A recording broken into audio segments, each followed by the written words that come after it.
Montana Territory, 1883. The wind came sharp and full of dust across the flat land outside of Dry Creek, and Margaret Calloway stepped off the stagecoach with her gloved hands trembling and her heart pounding like hoofbeats in her chest.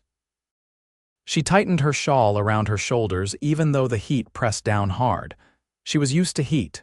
It was the stairs she could not get used to. Eyes flickered to her right cheek, to the pale, tight skin that pulled from jaw to temple, a scar that had not faded in the 5 years since the fire. The townsfolk whispered as they passed, and Margaret kept her chin up, back straight, just like she had when the doctors said she would never find a man willing to marry her, the man she had come for. Mr. Alfred Dunning stood by the sheriff's office, a crumpled hat in his hand and a look on his face like he had seen a ghost. "You are Margaret?" he asked, voice thin. She nodded. "Yes, I came just as I said I would." "I hope the trip wasn't an inconvenience." He looked past her at her trunk, then at her face again, and took a step back. "I thought," he cleared his throat.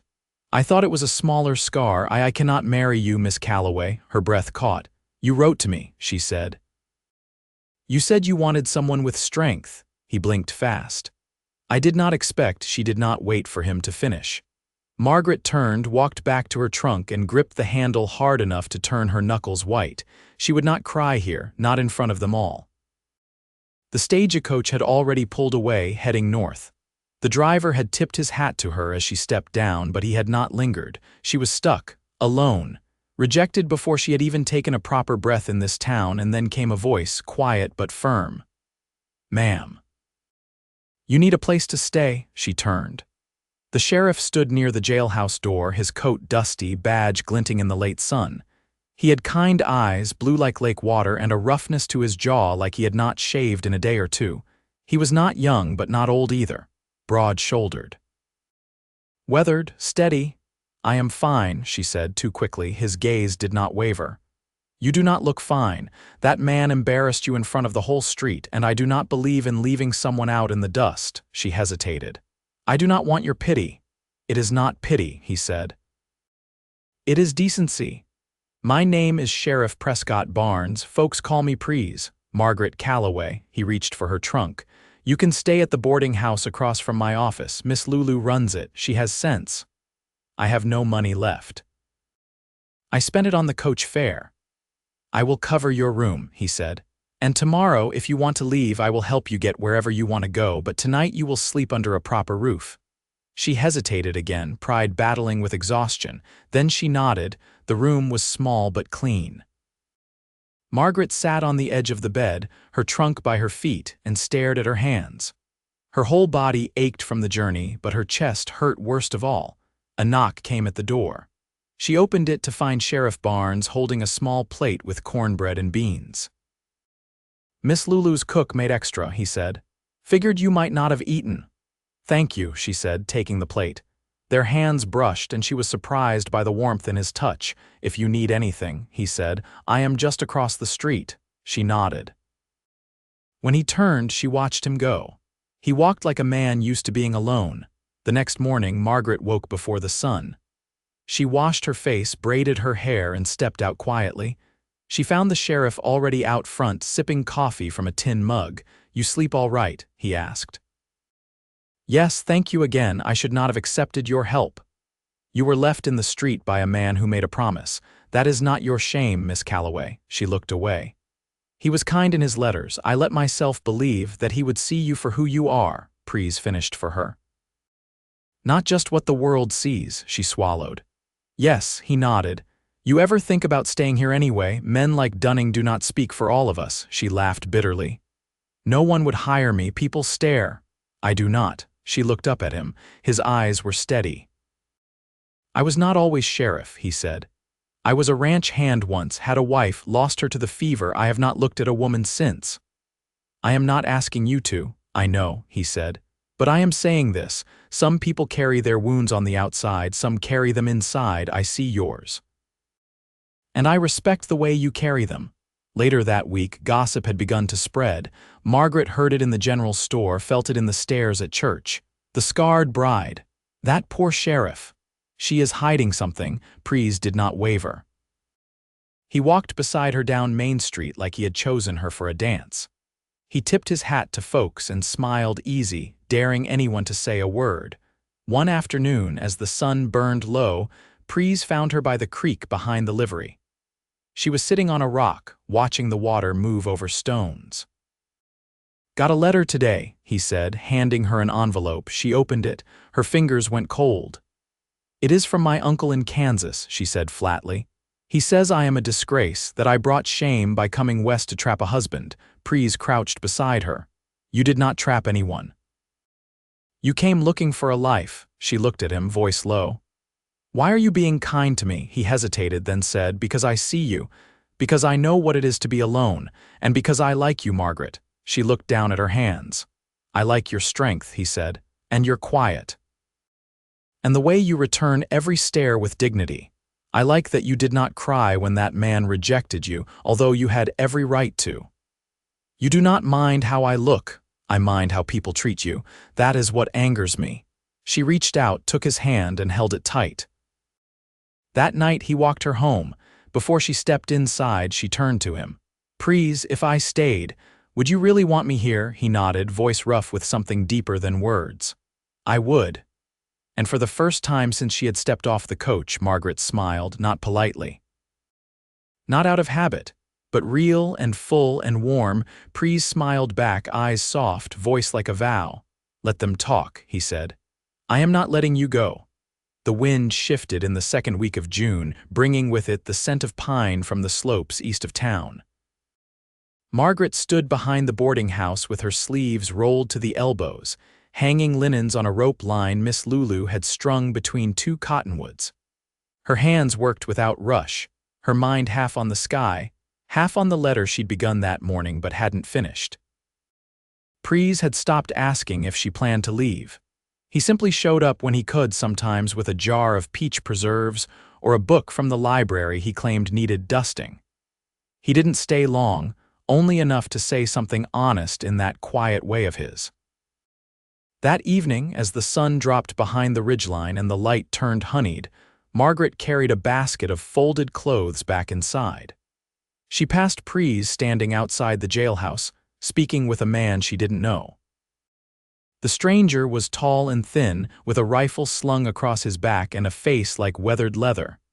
He watched her as she passed, not rudely but with a kind of slow measure. Pries crossed the street soon after. "That was Caleb Boyd," he said, not waiting for her to ask. "He's been trapping up near the mussel shell, comes through twice a year for supplies."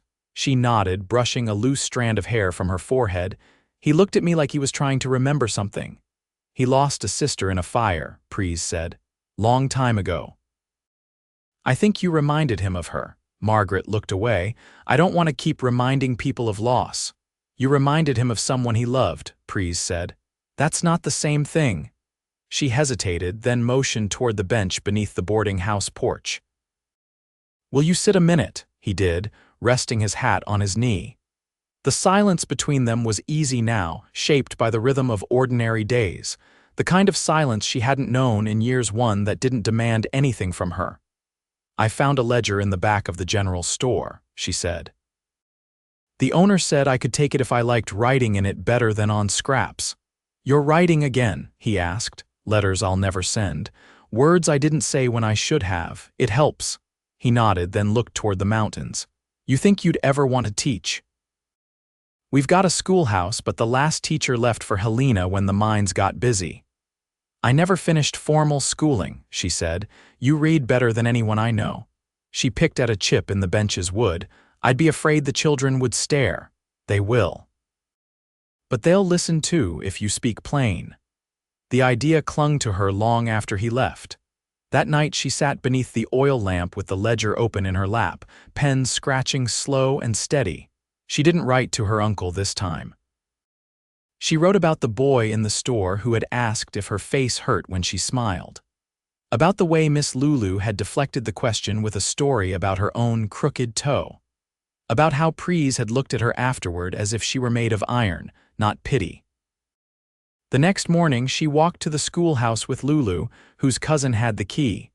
The place was dusty and close, with desks scratched by idle hands and a blackboard that still bore the ghost of some forgotten lesson. "I could clean it up," Margaret said. "Just for something to do." "Do more than that," Lulu said without turning. "Make it yours."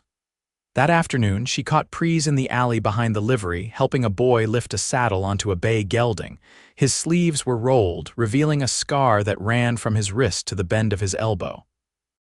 She waited until the boy left. "How did you get that?" "Barbed wire. I was 16, trying to ride fence in a storm." "It looks like it hurt." "It did, but I kept going, because no one else was going to."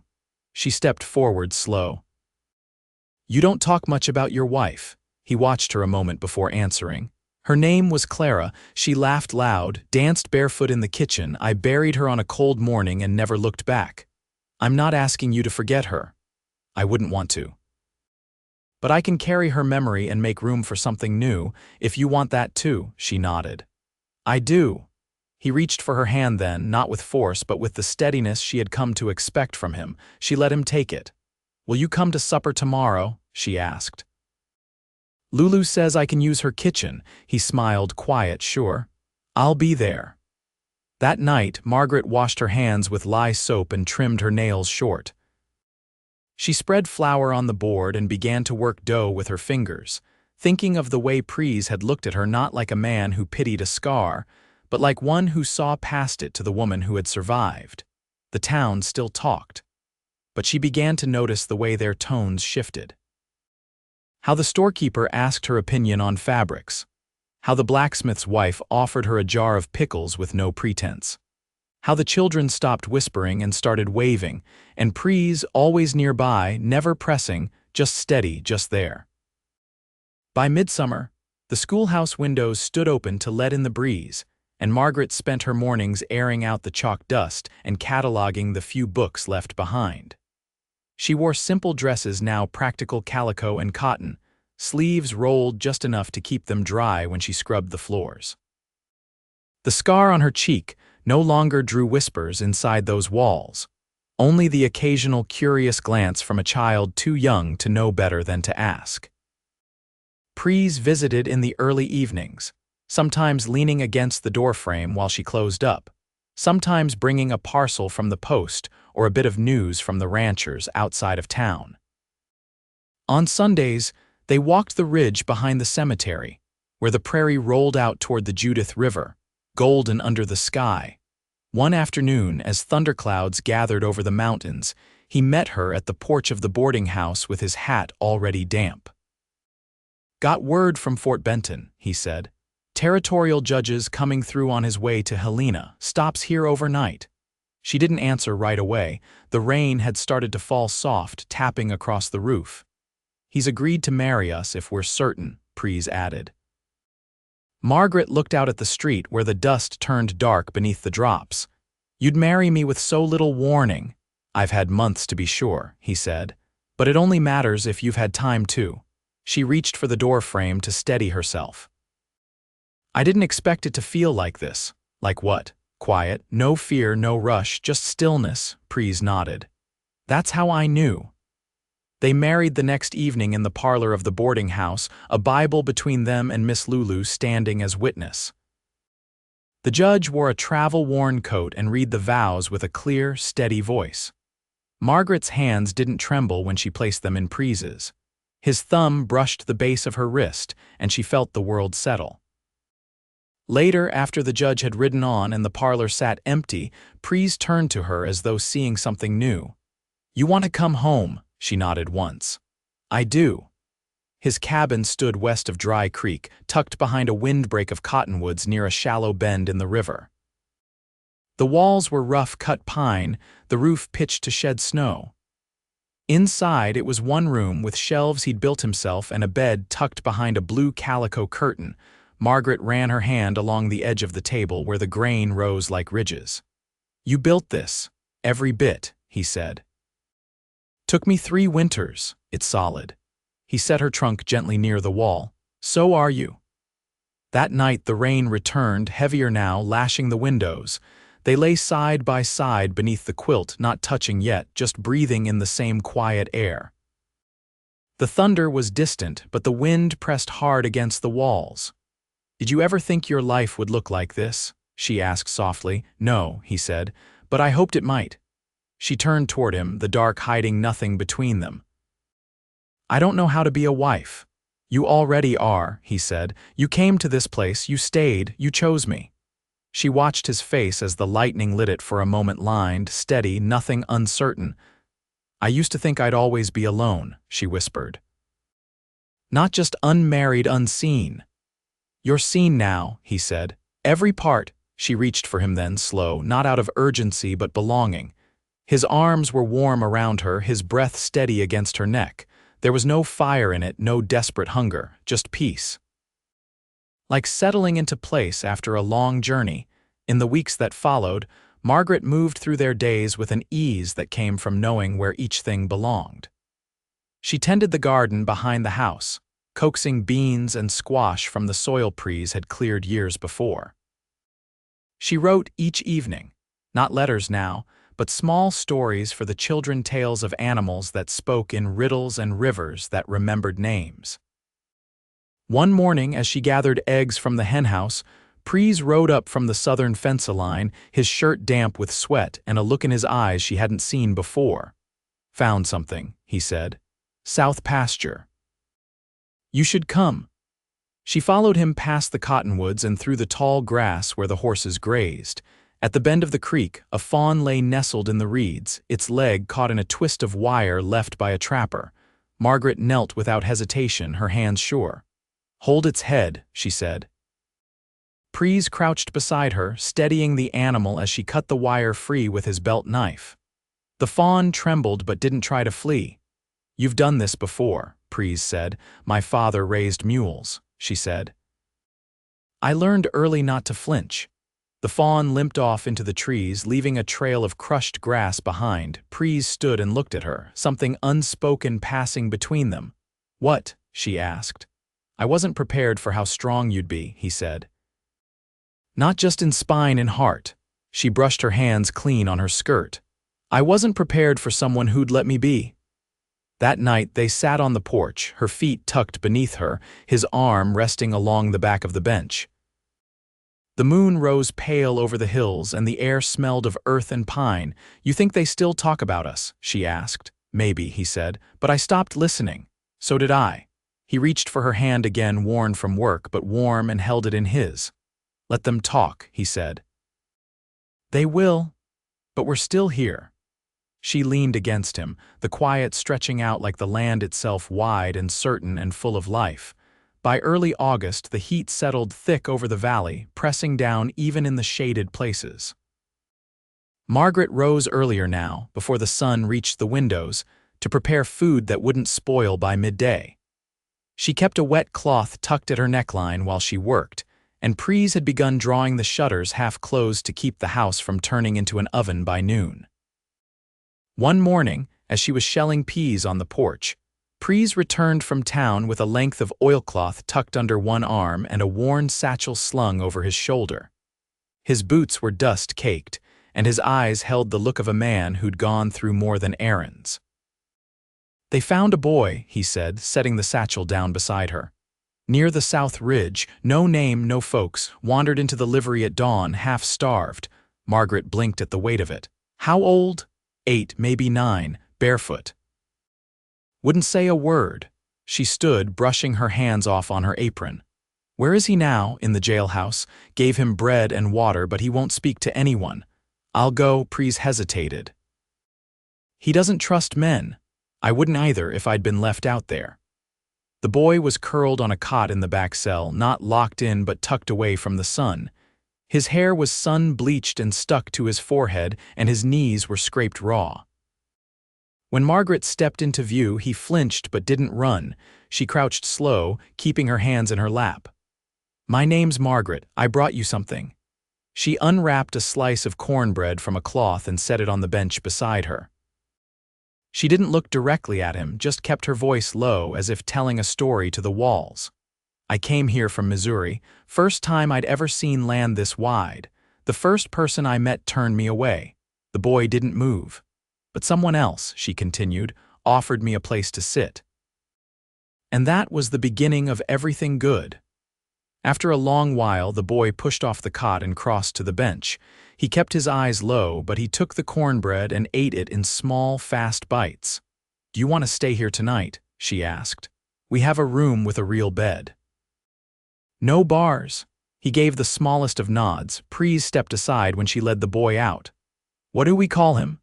"He hasn't chosen yet," she said. They cleared out the storage room behind the kitchen, swept the corners, and laid down a spare mattress stuffed with goose feathers. The boy took to the space without question, crawling under the quilt with his back to the door. That night, Margaret sat at the table, her fingers sliding over the rim of her teacup. "He's been beaten," she said, "the way he flinched." It wasn't from hunger.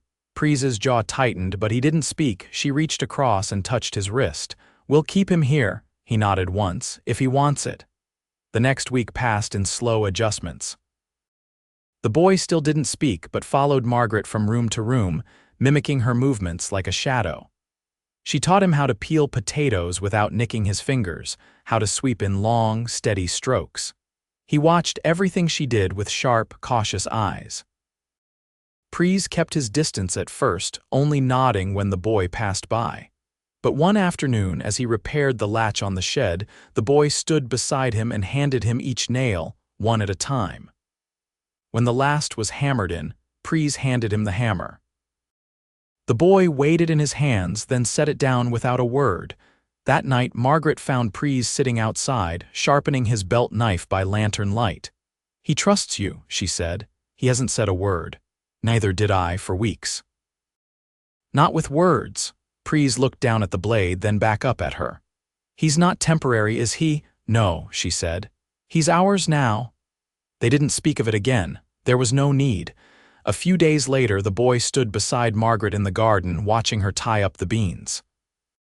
He pointed to a broken stalk and said, "That one won't grow." She froze, breath catching. He looked up, wary again. She knelt beside him.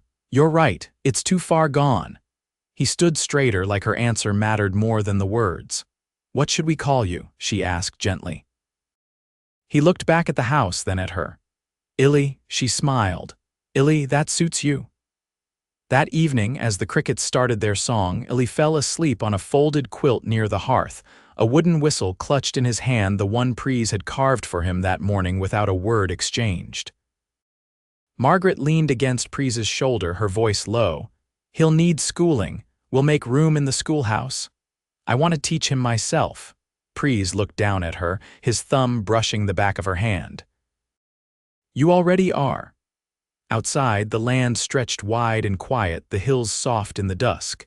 The house held more now, more breath, more noise, more life.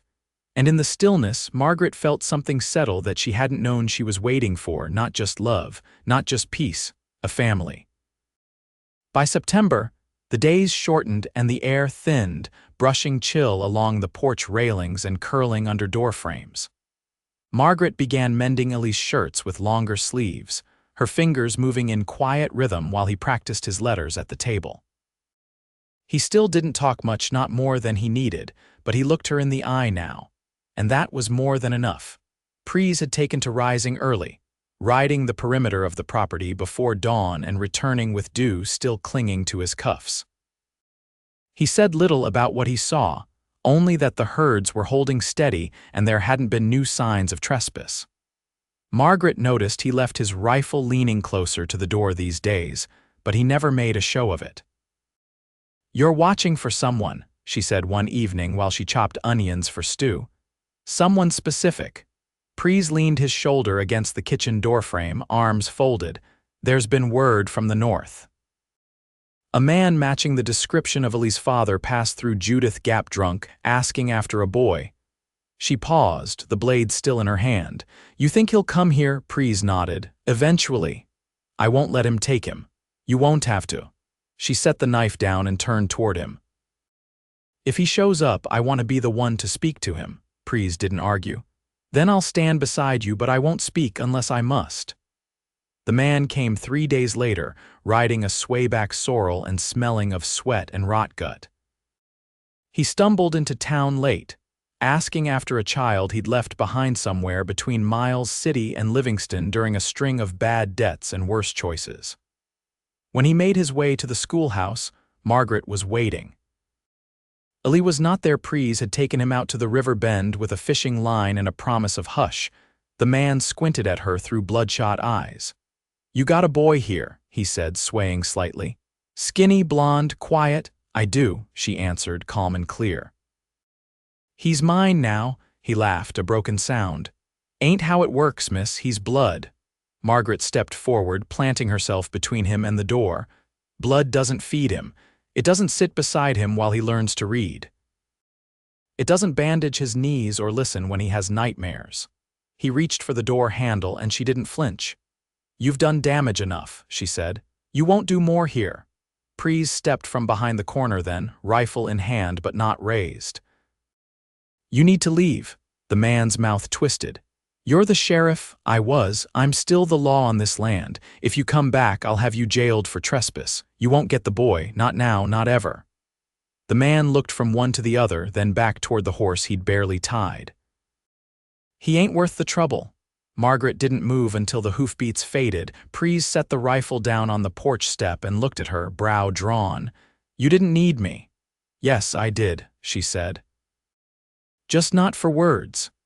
That night, Ellie sat on the floor near the hearth, whittling a small block of pine into something shapeless but earnest. Margaret watched him, heart tight. "He came, didn't he?" Ellie asked without looking up. "Yes, and he left." "He did?" Ellie nodded once and went back to carving. The first frost came a week later, turning the fields silver before dawn. Pries and Margaret worked side by side to cover the garden beds while Ellie gathered kindling without being asked. Later inside, Pries poured coffee into 2 tin mugs while Margaret stood at the window, watching Ellie press his palms to the fogged glass. "You ever picture this?" Pries asked. She turned. "Not once. But you want it now." "I want nothing else." He stepped to her, resting his hand lightly against the small of her back. "I'd marry you again, you know, every season if you'd let me." She smiled, leaning into him. "Once was enough if it's forever." Winter sealed them in quiet and close. They read by lamplight, Pries tracing the words aloud from the newspaper while Margaret stitched patches into Pries's work shirts, and Ellie rested his head against the armrest, eyes fluttering shut before the last sentence. Snow piled high against the windows, and the stove burned constant, their days wrapped in a slow, steady warmth. In the spring, the town built a new school bell. Margaret was asked to ring it the first morning of the new term. She stood beneath it with Ellie at her side, his hand tucked in hers, and pulled the rope hard enough to wake the whole valley. The sound rang clean and bold through the air, and people looked up from their tasks to mark the start of something lasting. Pries watched from the hitching post, arms crossed, the shape of a grin just starting at the corner of his mouth. That night, after Ellie had gone to bed, Margaret stepped out onto the porch where Pries waited, the stars spread thick above them. "You think he's happy?" she asked. Pries tilted his face up to the sky. "He's safe, he's growing, he's loved. That's more than most boys get." She rested her head against his chest, and he wrapped his arms around her, the weight of the world lifted between them. They stayed like that until the last lantern in town went dark and even the owls fell silent. Years passed gently. Margaret taught. Ellie grew into a young man with steady hands and a quiet heart. Pries built a second room on the cabin, and Margaret filled it with books and quilts and all the quiet joy that had bloomed since she first stepped off the coach. They grew old together, not all at once, but in the way that happens when time is well-spent shared glances across supper tables, soft laughter in early light, familiar hands finding each other in the dark.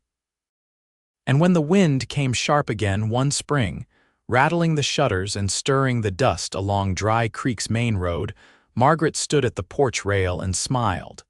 Because the wind no longer meant something was coming. It meant something had stayed.